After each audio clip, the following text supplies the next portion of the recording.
ایک ایران میں سید عالم دین ہے، خطیب ہیں، آغا مہدوی ان کا بھی نام ہے، آغا مہدوی نیا کہتے ہیں انہیں. تو انہوں نے ایک مرتبہ بیان کیا کہ میں 40 پر زیارت پہ گیا ہوا تھا کربلا معلیٰ. تو پہلے کاظمین گیا زیارت پر، تو سن رکھا تھا کہ چونکہ 40 پر بہت مہمان نوازی ہوتی ہے اور کافی اہتمام ہوتا ہے، تو وہ خاص اپنے ساتھ یعنی پیسے لے کے نہیں گیا ہوا تھا. تو کہتے ہیں کہ میں نے تھوڑے بہت عراقی دینار ساتھ رکھے تھے جو میرے پاس تھے، اور ایک $100 کی جو ہے نوٹ رکھی ہوئی تھی. اب $100 اگر آپ ایران کی کرنسی کے اعتبار سے دیکھیں تو چونکہ بہت زیادہ ڈی ویلیو ہو گئی ہے تو کافی بڑی رقم بنتی ہے. تو بہرحال $100 میں نے اپنے ساتھ رکھے تھے. کہتے ہیں شاید انشاءاللہ دیکھیں گے پورا ہو جائے گا. اب کہتے ہیں میں کاظمین پہنچا تو حرم امام موسیٰ کاظم علیہ السلام میں، تو وہی میں نے اپنی قبا پہنی ہوئی تھی جس میں وہ $100 رکھے ہوئے تھے. تو میں نے دیکھا کہ ایک شیخ عالم دین، بہت خوبصورت جوان اور بڑے سادہ لباس میں مولا کی زری کے سامنے امام کے مصائب پڑھ رہے ہیں. آپ نے بھی دیکھا ہوگا کئی مرتبہ ایسا ہوتا ہے. تو امام کے مصائب پڑھے تو میں ان کے پیچھے کھڑا ہو گیا مصائب سننے کے لیے، اور میں بھی گریہ کرنے لگا.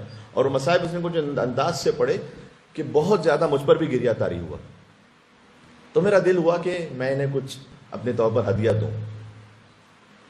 تو کہتے ہیں بس وہ میں نے اپنے پاس سے وہ $100 جو تھے وہ نکالے، اور اس طرح سے کہ محسوس نہ ہو کسی کو.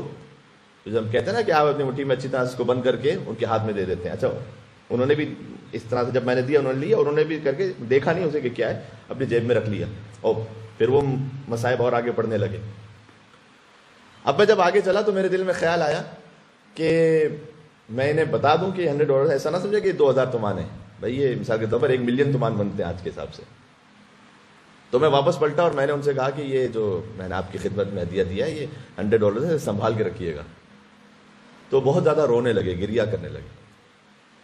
بھائی آپ کیوں گریہ کر رہے ہیں؟ کہ اس لیے کہ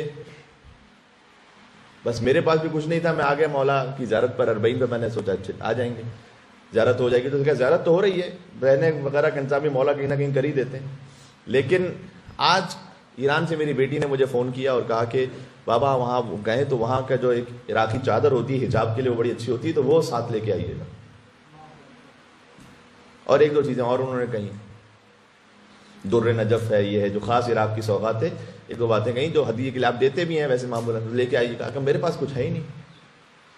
تو جب میری بیٹی کا فون آیا تو میں گیا باب الحوائج امام موسیٰ کاظم کے حرم میں. میں نے کہا کہ مولا میں کیا کہوں، کسی سے کیا مانگوں، میں آپ کی ذریعے کے سامنے کھڑے ہو کے مصائب پڑھتا ہوں بس آپ کے. تو بس میں مصائب پڑھنے لگا. کسی کو نہ کہا تھا نہ کچھ. امام موسیٰ کاظم علیہ السلام جانتے تھے، انہوں نے یہ اہتمام کیا، انہوں نے آپ کے دل میں بات ڈالی کہ آپ نے جو کچھ تھا وہ آپ کے پاس، وہ آپ نے مجھے سپرد کر دیا. اس سے یہ اہتمام ہو گیا کہ میں اپنی بیٹی جو اس نے مجھے کہا تھا میں خرید کر لے جاؤں گا ایران، تو وہ خوش ہو جائیں گی میری بیٹی. من توکل علی اللہ ظل، یہ مولا کا کلام ہے. جو اللہ پر توکل رکھے اللہ اسے اپنی سایہ رحمت میں لے لیتا ہے.